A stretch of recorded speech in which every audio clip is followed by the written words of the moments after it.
orang yang lo gue baina wa bainallah, ya kan? Lakum dinukum waliyadin. Ini interpretasi yang salah. Mari kita ajak orang yang tersesat, kita ajak, kita selamatkan. Orang yang papa kita pertolongkan. Orang yang lapar kita bantu beri makanan. Itu baru agama. Karena ternyata agama lebih banyak di kalangan perutnya orang yang lapar, orang-orang yang miskin, orang yang di sana ternyata ada agama, ada air mata, ada tangisan, bukan di orang-orang kaya ini. Kalau orang kaya sudah bermain dalam ruang logika. Zakat 2,5%, ya kan? Kalau kekayaanku 10 miliar berarti zakatku 250 juta. Tapi mana perwujudan ada orang yang zakat 250 juta? Ada? Nggak ada. Yang ada cuma nasi sebungkus sama ayam sama sambal, berharap dapat surga dari Allah dengan bahasa pahala. Kita lihat bagaimana Islam mau maju berkembang tatkala kita intoleran. Bukan intoleran dengan orang yang di luar sana, tapi intoleran dengan famili kita sendiri. Ikhwanul fiddin. Dia sama-sama bersahadat, sama-sama mengimami Al-Quran, sama-sama meyakini malaikatnya, ya kan? Tapi perilaku kita tidak pernah menyadari bahwa ada orang yang kita bantu sekitar kita. Dia ditanya, antum siapa? Ana muslim. Tapi mana? Coba kalau Anda pakai teori saya. Anda punya kekayaan 10 miliar, dizakatkan 250 juta. Ya kan? 250 juta jangan dibeli nasi. Kita tanya, ada jiron kita ini orang kerjanya cuma bolak-balik. Tanya, Kif, antum apa kerja? Saya nganggur. Terus saya mau dagang. Kenapa enggak dagang? Enggak punya modal. Oke. Ini ada uang. Berapa modalnya? Ya kurang lebih 20 juta. Nih pegang 20 juta. Anak pengen lihat inti dagang yang benar 20 juta. Tahun depan inti bayar zakat. Baru itu namanya rahmatan lil alamin. Kif, rahmatan lil alamin itu apa? Dari gelap menuju terang. Orang yang nganggur jadi bekerja, orang yang lapar bisa makan, itu menjadi rahmat. Kalau cuman antum bagi-bagi nasi sebungkus, pahala surga, lakra'ah ini hari, zaman udah now, orang sudah individualis, lebih percaya Google daripada percaya orang-orang bicara kebaikan. Lihat anak-anak bangsa kita itu, ya kan, mereka hidup ketersesat dalam pikiran, ya, mobil-mobil diisi pengamen. Ada kesadaran kita untuk membantu mereka, menyelamatkan mereka. Minimal jangan selamatin akhirat dah, dunianya dulu selamatin, ya kan, insya Allah akhiratnya nanti. Kan nggak ada. Kita begitu individu, kita seakan-akan sudah melewati tahta langit aja, seakan-akan kita ini orang benar di hadapan Allah. Padahal kita belum tentu bisa selamat. Tidak menjamin dagangan kita dibeli sama Allah. Kita ini pedagang.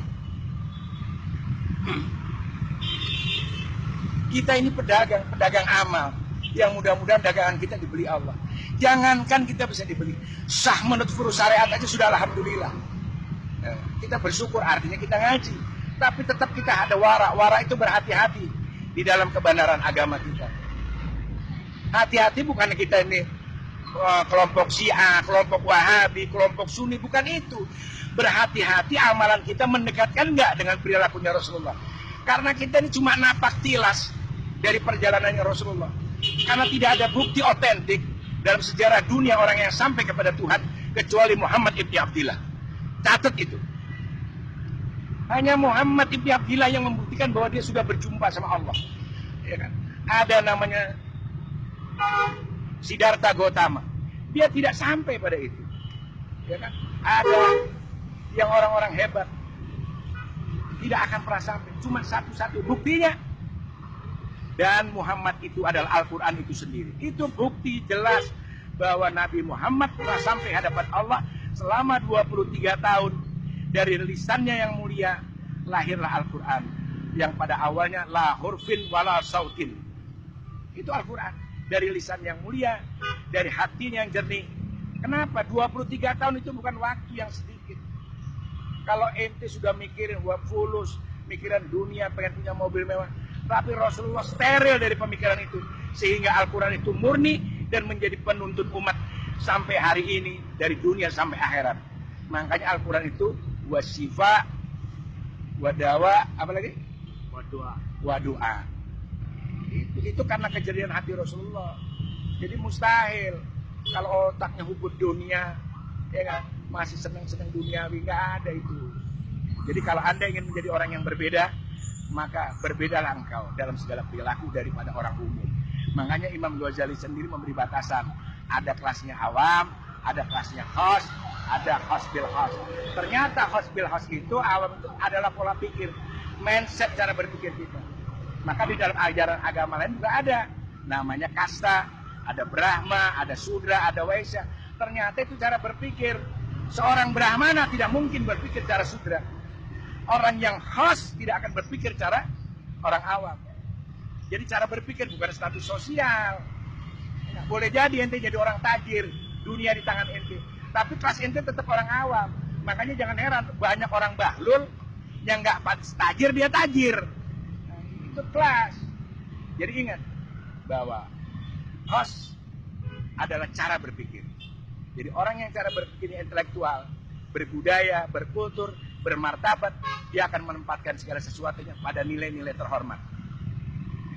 Tapi kalau antum memang orang rendahan, walaupun anda di pinggir jalan, ditaruh di istana sekalipun tetap anda rendah dalam berbudaya dan berkultur. Tapi kalau anda memang orang yang punya kelas, walaupun anda di pinggir jalan, tetap anda seperti mutiara di dalam lumpur, indah adanya. Assalamualaikum.